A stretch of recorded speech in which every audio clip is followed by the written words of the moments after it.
Welcome to 2018, everybody. I'm glad you could make it. Now, I'm noticing a lot of best of articles that declare 2017 as the best year ever in horror movies. Yeah, I'm never comfortable with those kind of declarations because I'm not sure what they mean by best year in the first place. I mean, are they talking box office? If so, it would be hard to argue with the $326 million that one horror film alone, the updated version of Stephen King's It, raked in. Now, I may not be comfortable declaring 2017 as the best year in horror movies ever, but I am comfortable saying it was one of the best years I can remember for quality. And the reason for the quality, I think, is variety. There's no one monster to rule them all. In a typical year, 2017 would have been dubbed the year of Pennywise the Clown. But that wasn't the case, even though It was so wildly successful. There were plenty of small, independent, and big studio and international horror films to keep things diverse and energetic and lively.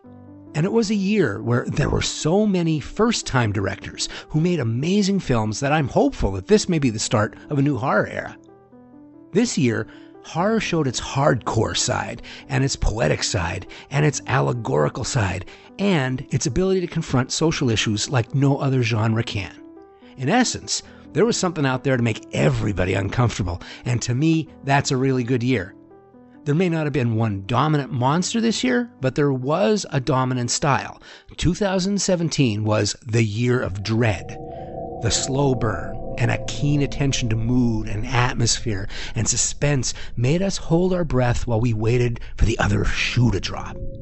We weren't just asked to experience these movies, we were drawn into them. We were asked to focus our attention. We were asked to think. In many films, we were asked to question the judgments of the protagonists themselves. There were movies that paid off with huge amounts of blood and carnage, but there were others that went for the bone-chilling subtlety of an old-time ghost story. Since 2017 showcased the diversity of the horror film, so does my best of list. Hopefully, I'll shine light on some titles that got overshadowed by the big scary clown. Hey, It is a good, solid horror movie, but I'm assuming if the movie made $326 million, you've probably seen it. I'll start with a movie that I avoided like the plague when it first opened, but when I was finally convinced to see it, I was blown away. It's a movie that takes the adage, that which doesn't kill me makes me stronger, and gives it a sinister meaning. 3 teenage girl classmates sit in a car in a parking lot while they wait for one of their dads to finish loading the trunk and drive them home. It is broad daylight. The girls are heads down on their phones when the trunk closes and the door opens, and it's not Dad. A bald and intense young man opens the front door and sits behind the wheel. The girls are confused, and they barely have a moment to react before he sprays a sleeping agent on them and knocks them out. And then he calmly drives away. It's been a long time since I've been excited by an M. Night Shyamalan film. But I did end up getting very excited by Split, a horror movie about split personalities that has a split personality itself. Split tells a story of 3 girls held captive in a windowless underground facility after they are abducted by a man with 23 different, distinct personalities. But there is a 24th personality waiting to emerge. It's called the Beast, and it is on the move. And it is hungry. And the girls are a food offering to the beast. Split could have been a very simple movie about a creepy killer who changes personalities every couple of minutes, but there's more going on than that. There's a running theme about how victims can survive a trauma and evolve into something stronger on the other side. One of the girls, Casey, has spent a lifetime in trauma, and when this nightmare starts, she's the only girl who can keep her head and think strategically. But the movie also speaks of a literal evolution, where extreme trauma and physical abuse unlock secret doors inside the human brain. But behind each of these unlocked doors may not just be a different personality with different behavior. It might be a different entity altogether with its own physiology, its own biology, a physical metamorphosis that may be a piece of the supernatural that lives within all of us. The movie has great moments of suspense, and the story gives the characters emotional depth and the dignity of intelligence. And just like the main character, the movie itself has more than one personality. It may start as a thriller, but there is a scene, and you'll know it when you see it, that turns the movie into full-fledged horror, and it never looks back. I recommend Split. The next movie on my list also talks about extreme trauma and mental illness and metamorphosis. A middle-aged man washes his hands in an empty subway restroom. He hears what sounds like gagging coming from one of the stalls, so he peeks under the door to see if anyone is hurt. He sees 2 pairs of feet pointing towards each other, and one of the figures sits on the toilet. And the man is repulsed, and he quietly leaves the restroom.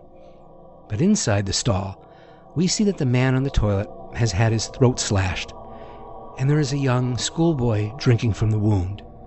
The boy is Milo. He walks out of the train station, alone and unnoticed, right into the early morning New York City sunrise.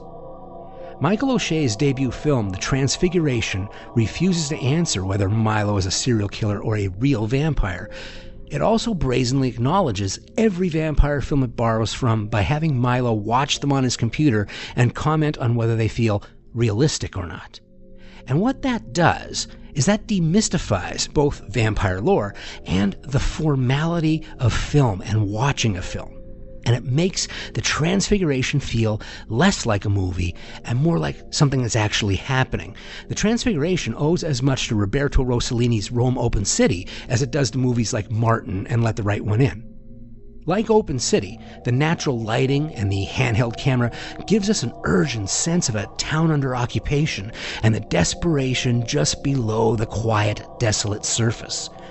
Open City is about a Nazi occupation of Rome and the citizens who are an afterthought to the new regime. Now, in The Transfiguration, Milo's neighborhood in Brooklyn is like an open city, which means the city is controlled but not defended by a government. It's just a parcel of land left to its own devices and its own decline. Milo is a lonely and isolated kid who lives in a rundown housing project with his brother who returned from Iraq with PTSD. The apartment that they're in is also where their mother slashed her wrists and killed herself, and Milo found her. This apartment's more like a coffin than a real home, and Milo himself, he's a complicated character who will fill you with conflicting emotions. He's the neighborhood freak, and local gang members mock him, and kids literally piss on him. Little do they know that every month, he murders strangers and drinks their blood because he believes he's a vampire. The Transfiguration works so well because it's a horror movie that is also a character study. Milo is such a delicate and lonely boy that you can't help but empathize with him. So when he violently murders someone in graphic detail, it is truly shocking. The Transfiguration is a horror movie drenched in spiritual and emotional death as well as physical death. It's a worthy offspring of George Romero's Martin and Rome Open City, but it walks its own desolate and dangerous path. I recommend The Transfiguration. Imagine you're a young co-ed who wakes up hungover after a night of campus partying. Your stomach turns, and you run to the bathroom, and you throw up, and when you look down, you are horrified. There are clumps of human hair floating in the bowl. And the first thought that comes to your mind is, but I'm a vegetarian. Welcome to the wildly imaginative, disturbing, and raucous world of Julia Ducournau's debut film, Raw. It's a movie about identity crisis and blooming sexuality and sibling rivalry and meat and cannibalism. Plenty of cannibalism. Raw is full of horror, but it also is full of humor and heartbreak. The title refers to meat and flesh, but it also refers to the exposed emotions you're going to feel. Justine is a first-year student at a prestigious veterinary school, and it's a family tradition to attend here. She's following the path of both her parents and her older sister, who's now a senior. However, she's the only vegetarian in the family, and this becomes an issue on the first day of school. Blood is dumped on her in the way of a hazing stunt, and then she must eat a raw rabbit kidney. When she looks to her sister for help, she gets none, and she's forced to eat the kidney. This act rekindles a nasty sibling rivalry, but it also wakes something else up in Justine. She has a sudden and insatiable hunger for meat. What happens as that hunger grows is audacious and gruesome and very funny. Raw became infamous when audience members at the Gothenburg Film Festival vomited and fainted and ran out of the theater. So I don't want to give anything away because you should experience Raw, Raw. The movie has a fantastic visual sense, but it's a standout because of its ability to inject humor and pathos into the most gruesome moments without it feeling like it's supposed to be an apology. The movie talks about the predatory behavior of sexuality and jealousy and rivalry, and it shows how emotions can be as carnivorous as any wild animal. But I think its greatest accomplishment is that Raw takes something as repugnant as cannibalism and uses it to talk about the ugly and shameful things we actually do carry inside us. It talks about that horrible moment where the image we show the world smashes into the nasty and messy part of ourselves that we're always trying to hide. But when that happens, and it does, Raw tells us it isn't the end of the world. Who thought a movie about cannibalism could be heartbreaking and uplifting? I recommend Raw. The next film is also set at a prestigious school, and it deals with budding sexuality and the messy parts of ourselves smashing free, but the tone is much darker. The movie is The Blackcoat's Daughter, and it is the first film of director Oz Perkins. This movie was made in 2015, but it only played film festivals where it slowly gained a word of mouth from horror fans. Only a few had seen it, but we were all starting to get really excited. And finally, it was released in 2017.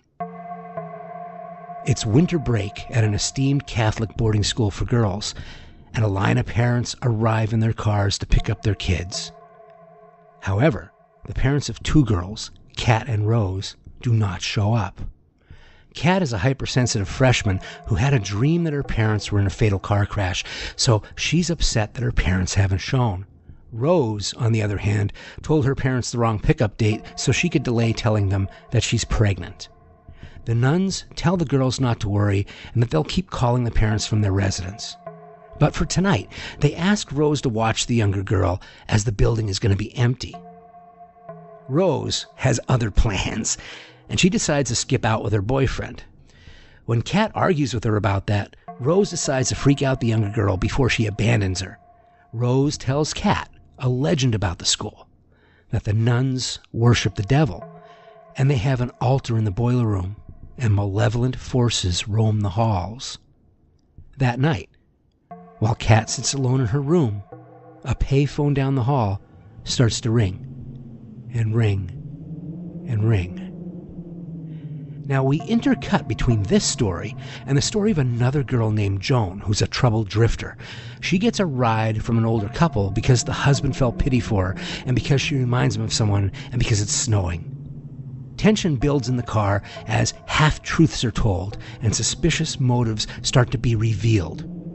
The dread builds as the two seemingly disconnected storylines slowly converge and finally intersect in a deeply disturbing ending. There's something visually unsettling about horror films set in the dead of winter, and The Blackcoat's Daughter exploits that visual mood with expertise. This is a slow-burn, dread-filled horror film that lulls you into a false sense of security.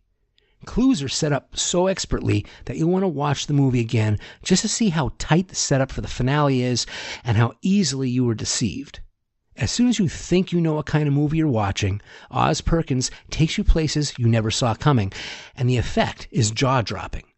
Rarely has dread and slow-burn horror felt so exhilarating. I recommend The Blackcoat's Daughter. The first thing we notice about the high school is the shattered window out in the front. The hallways inside are deserted, and then we see the blood. There's blood on the walls, and there's a trail of blood on the floor of something being dragged away. The classrooms are empty, but there are papers scattered all over the ground.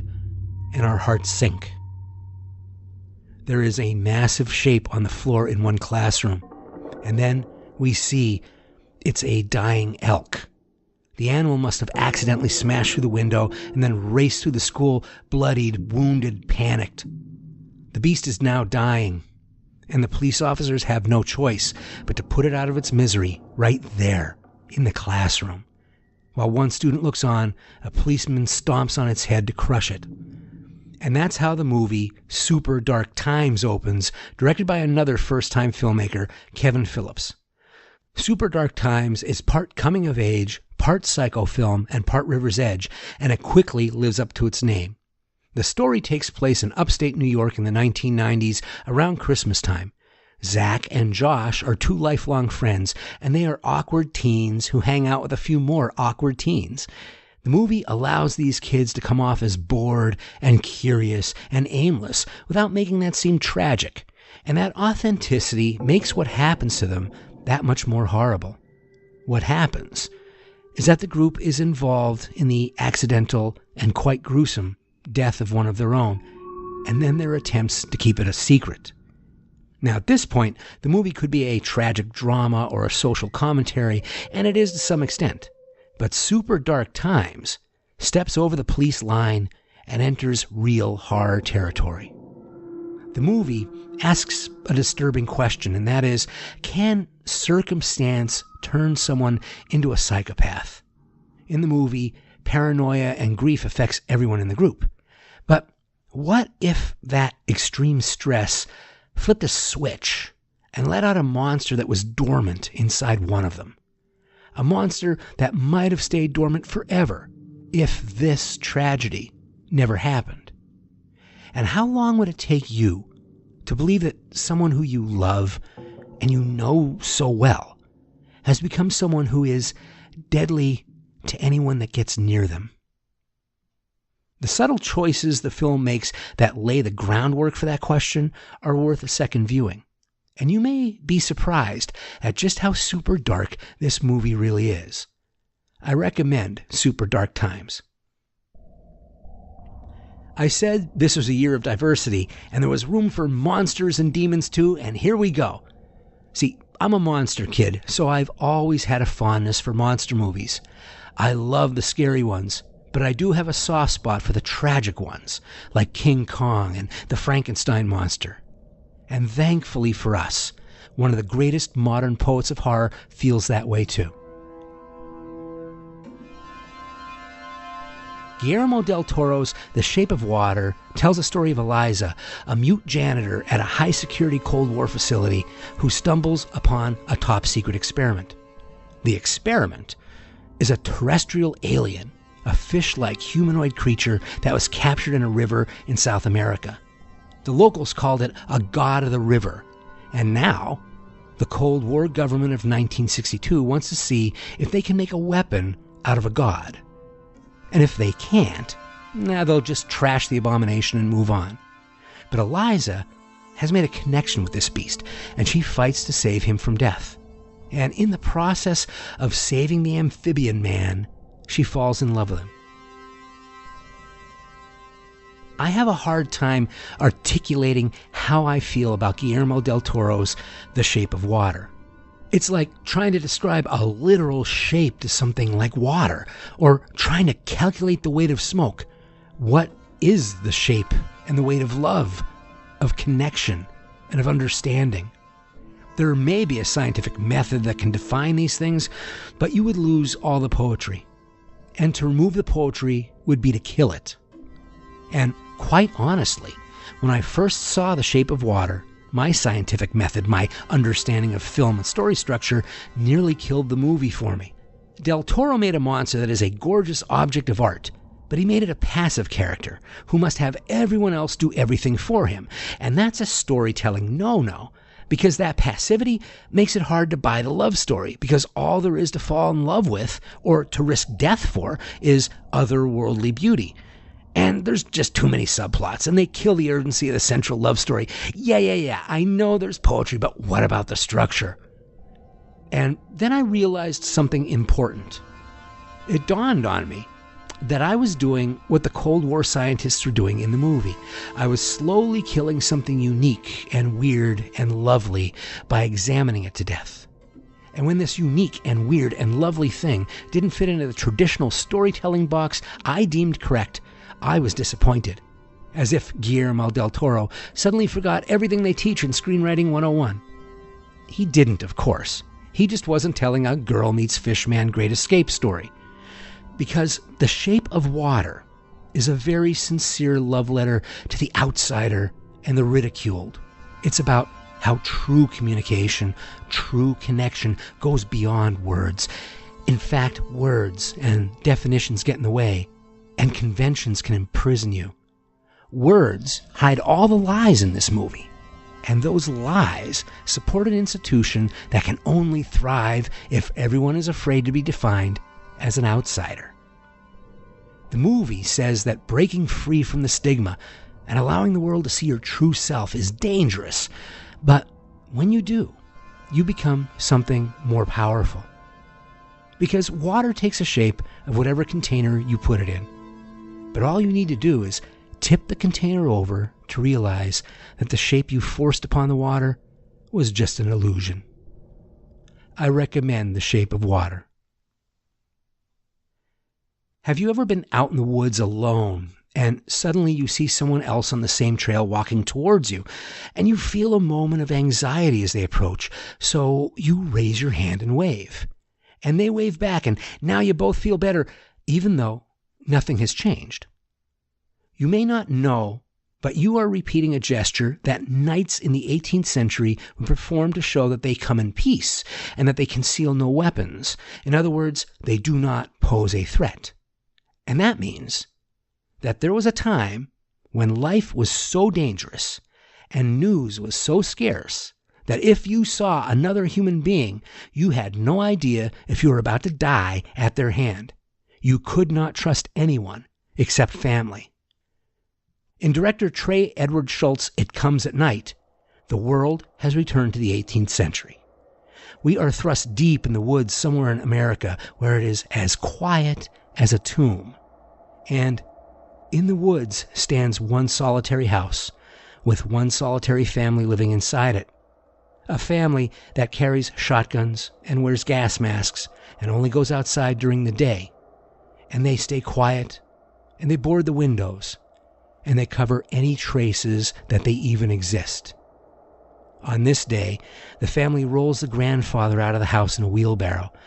The man is sick and dying, and the family takes him to a ditch, tells him that he is loved, and then the grandson puts a pillow over his face and shoots him in the head. And then they burn his body. Welcome, this is the new normal. The family believes that there's a highly contagious pandemic devastating the world's population. At least that's what the rumors were before Paul and his wife Sarah and their teenage son Travis escaped civilization for the woods. There has been no radio or television, internet communications to tell them anything different. Nobody knows what's going on out there.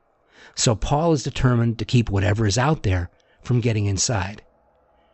They use only one door to get in or out. He has the key, and it is locked after dark.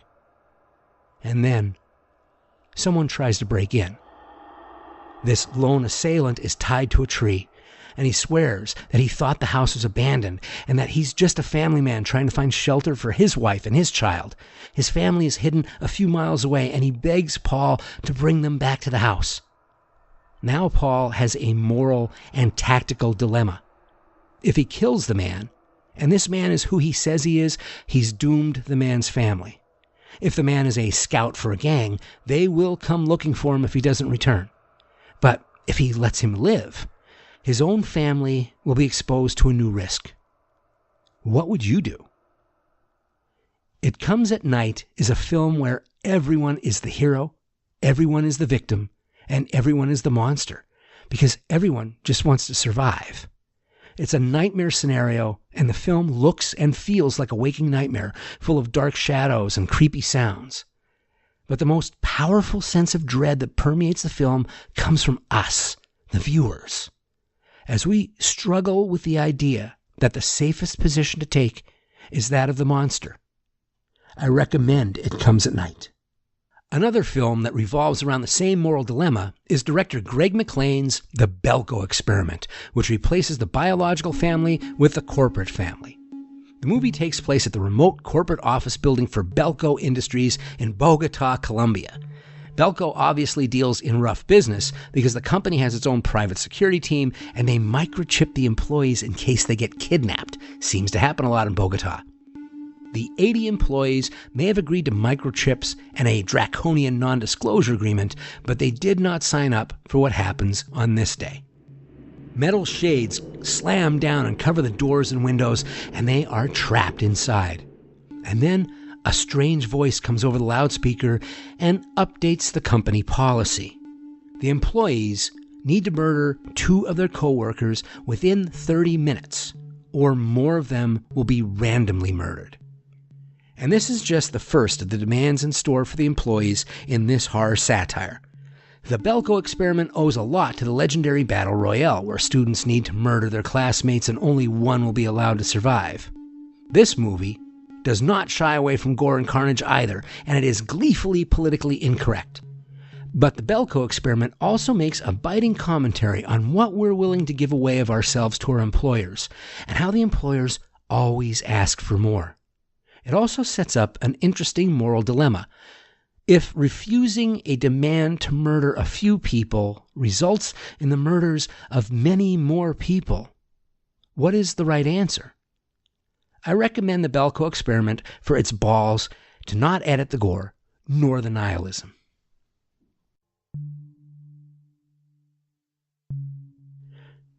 The first image we see is a human heart pumping away during an open heart surgery. We are forced to watch this heart for an uncomfortable amount of time, and we feel vulnerable and fragile, and we are aware that there is unseen danger all around. And that feeling stays with you all the way through director Yorgos Lanthimos' The Killing of a Sacred Deer. This movie keeps you anxious, even when there's no obvious reason to feel that way. 2017 was the year of dread, and The Killing of a Sacred Deer is the quintessential example of this. Stephen is a successful cardiologist with a wife and a son and a daughter. He secretly befriends a young boy whose father died on Stephen's operating table. There's an overly polite atmosphere to their meetings, and we feel that Stephen meets this boy out of regret and guilt. However, as time goes by, the boy requests to meet more frequently, and then he starts visiting at the hospital unannounced, and ultimately, he asks to meet Stephen's family. What looked like politeness in the beginning now has a sinister, premeditated feel to it. At first, Stephen is reluctant to do this, but he finally tells his wife about the boy, and they both agree to have him over for dinner. And then things get really, really crazy. Like, you can't believe what you're seeing crazy. I don't want to go into any more detail because the shock of how bizarre and nightmarish this story becomes should be kept a surprise. Suffice to say that this is a gut punch of a movie in the same sadistic vein as Funny Games. There is very little blood or body count in the film, and quite honestly, it doesn't need those to terrify you. Alfred Hitchcock once said, "There is no terror in the bang, only in the anticipation of it," and The Killing of a Sacred Deer follows that dictate. That terror starts subtly, and then it becomes surreal. The film makes you feel as vulnerable and defenseless as the beating heart that opens the movie. And then it hits you like a bullet that takes down a wild animal on the run. I recommend The Killing of a Sacred Deer. A disheveled and sweaty and overweight man wanders aimlessly through a convenience store. He's strange enough to capture the attention of the cashier, who keeps an eye on him in the security mirrors. The man lingers at the back of the store for so long that the cashier starts to get nervous. And then suddenly the man appears in the center aisle and walks towards the counter, and for a long moment he just stands there. And then he puts a full can of gasoline down on the counter. He stares at the cashier with dead eyes, and says nothing. The cashier rings up the sale, swallows hard, and then nervously asks, "Is that all, sir?" Without breaking eye contact, the sweaty man places an item on the counter next to the can of gasoline. It is a disposable lighter. Now, if a chill just ran down your spine, you know what's in store for you in director Sean Byrne's The Devil's Candy. This is another film that was made in 2015 that languished in film festival limbo until it was released in 2017. The movie follows two stories. The first story focuses on Jesse Hellman, a struggling artist who moves into a Texas farmhouse with his family, and he finds his muse there. This muse brings a dark and disturbing quality to his paintings that wasn't there before. And then the second story follows Ray Smiley. He's the disheveled, overweight man with dead eyes from the convenience store. Ray lives in a motel where he goes into trances, and he plays one single electric guitar chord over and over again, the tritone, the devil's chord. It sounds like a dirge, like he's calling something up out of hell. When Ray isn't playing his guitar, he abducts children and murders them and chops them up in the motel bathroom while a religious channel plays at full volume on the television to cover the noise. Just like Ray goes into trances, so does Jesse. Whenever Jesse paints, he loses track of time, and when he snaps out of it, a new, disturbing painting welcomes him. But something about this frightens Jesse, because there are aspects of this painting that just doesn't look like it came from him.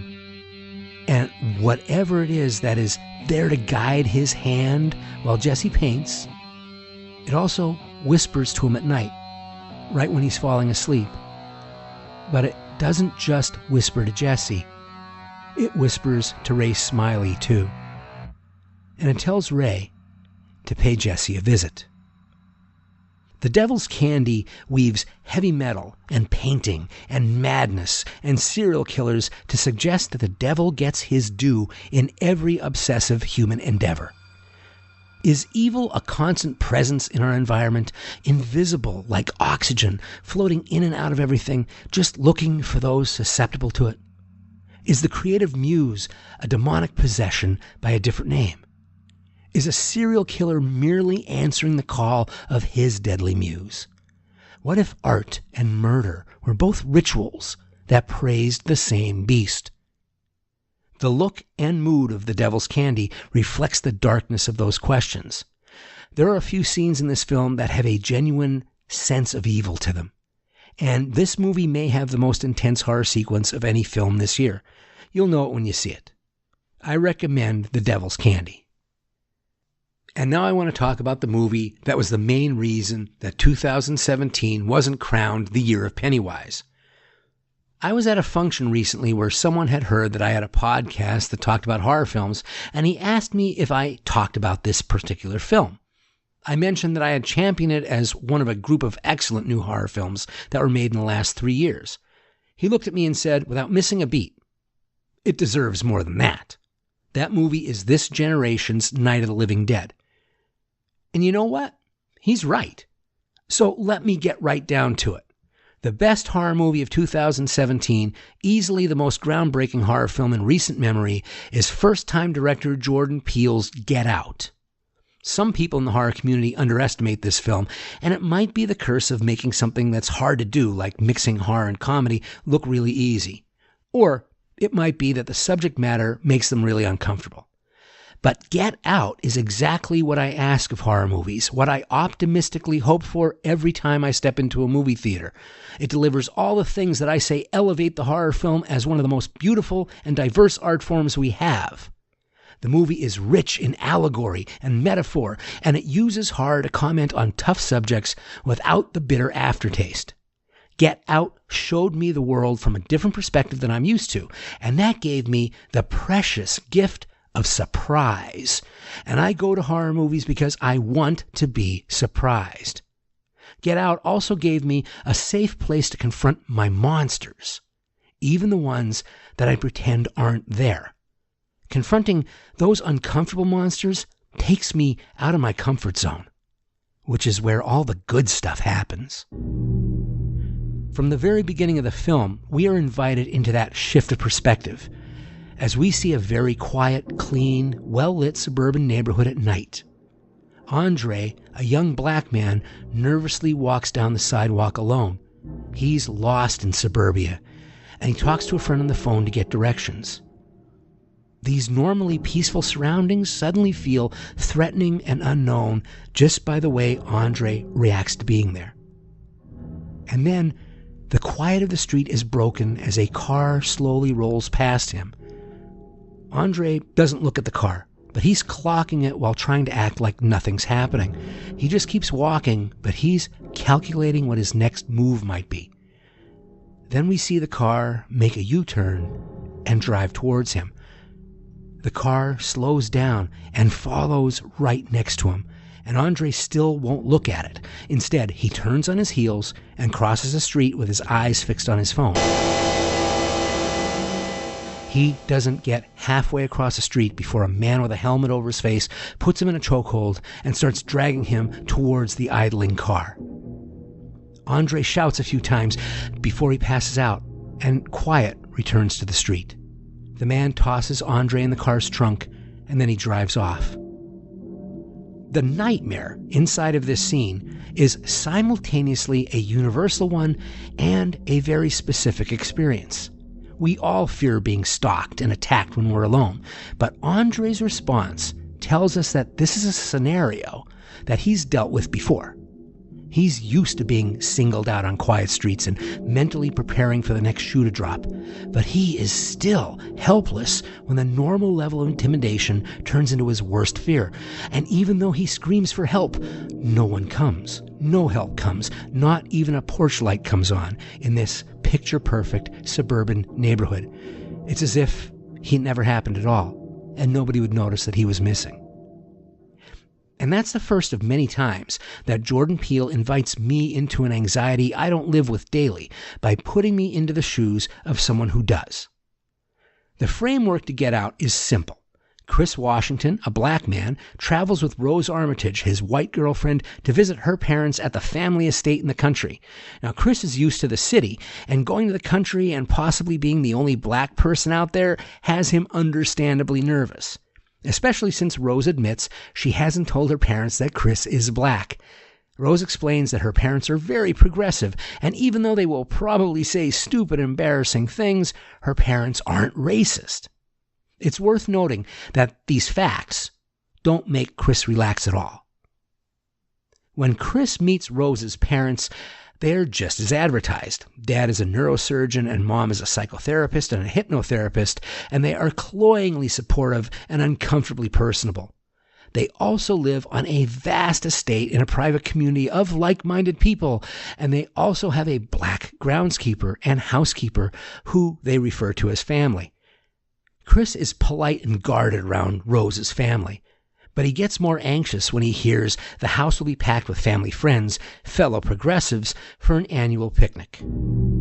Things start getting strange when Chris tries to make small talk and connect with the black people who work for the family, but they come off stiff and uncomfortable around him. Their politeness is obviously artificial, and he notices that they watch him all the time. Chris's paranoia increases when a fellow black attendee at the annual picnic becomes hysterical when Chris takes his picture with his phone. Why did he freak out?